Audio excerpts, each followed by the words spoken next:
प्रयागराज में महाकुंभ चल रहा है, जिसके चलते देश विदेश से श्रद्धालु वहां पहुंच रहे हैं और आस्था की डुबकी लगा रहे हैं। लेकिन प्रयागराज महाकुंभ और दिल्ली विधानसभा चुनाव के चलते पर्यटकों की आमद में लगभग 20% की गिरावट दर्ज की गई है।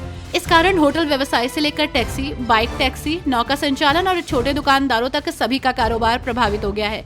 होटलों में कमरों के रेट में भी 40 से 50% तक की कमी आई है, लेकिन फिर भी एडवांस बुकिंग लगभग ना के बराबर है। बॉलीवुड एक्ट्रेस ममता कुलकर्णी महामंडलेश्वर बन गई हैं। कुंभ नगरी में किन्नर अखाड़ा ने उन्हें दीक्षा देकर महामंडलेश्वर बना दिया। इसके बाद अब उनका नाम श्री यामाई ममतानंद गिरी हो गया है। लेकिन अब उनके महामंडलेश्वर बनने को लेकर सवाल उठने लगे हैं। किन्नर महामंडलेश्वर हिमांगी सखी ने इस पर आपत्ति जताई है और पूछा है कि किन्नर अखाड़े ने एक स्त्री को महामंडलेश्वर क्यों बनाया है। यूपी के कानपुर से एक हैरान करने वाला मामला सामने आया है, जहां ऑटो चलाने वाले शख्स ने कानपुर के डीएम को पत्र लिखकर गणतंत्र दिवस के दिन इच्छा मृत्यु की अनुमति मांग ली है।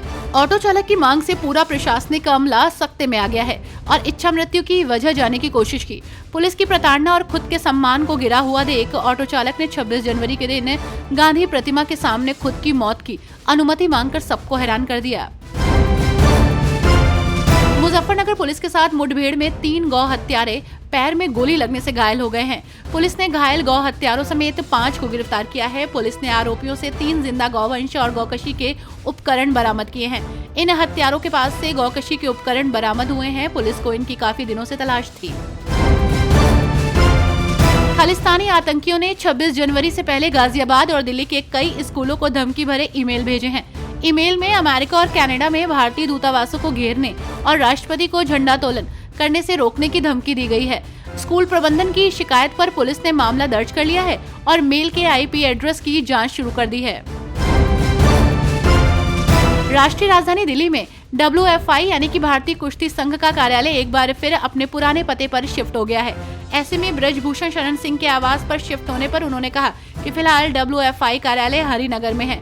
हम एक नई जगह की तलाश कर रहे हैं। मैं लंबे समय से कुश्ती से जुड़ा हुआ हूं और इस वजह से पहलवान और खेल से जुड़े लोग दिल्ली स्थित आवास पर आते रहते हैं। WFI कार्यालय के स्थान को लेकर ये कोई बड़ा मुद्दा नहीं है, इसका फैसला महासंघ करेगा।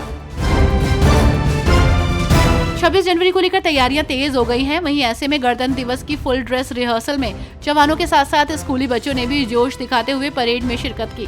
चारबाग से विधान भवन होते हुए केडी सिंह बाबू स्टेडियम तक परेड में आतंकवादी निरोधक दस्ता ATS के जवान हथियारों से लैस होकर देश की रक्षा के लिए एकजुटता दिखाई। आचार्य प्रमोद कृष्णम ने एक बार फिर कांग्रेस नेता राहुल गांधी पर हमला बोला। इस दौरान प्रमोद कृष्णम से पूछा गया कि राहुल गांधी बिहार आए थे। उन्होंने संविधान सुरक्षा सम्मेलन में कहा कि देश में संविधान खतरे में है। इस पर उन्होंने कहा कि प्रधानमंत्री नरेंद्र मोदी के हाथों में संविधान और देश दोनों सुरक्षित है। राहुल गांधी को कांग्रेस की चिंता करनी चाहिए। इस बार महाकुंभ में बेजोड़ भीड़ देखने को मिल रही है। ऐसे में मेले में भीड़ प्रबंधन के लिए आर्टिफिशियल इंटेलिजेंस का इस्तेमाल किया जाएगा। AI कैमरे स्नान घाटों पर भीड़ की स्थिति पर नजर रखेंगे और जरूरत पड़ने पर अलर्ट जारी करेंगे। मौनी अमावस्या पर करीब 10 करोड़ श्रद्धालुओं के आने की उम्मीद है, इसलिए भीड़ प्रबंधन के लिए विशेष इंतजाम किए गए हैं।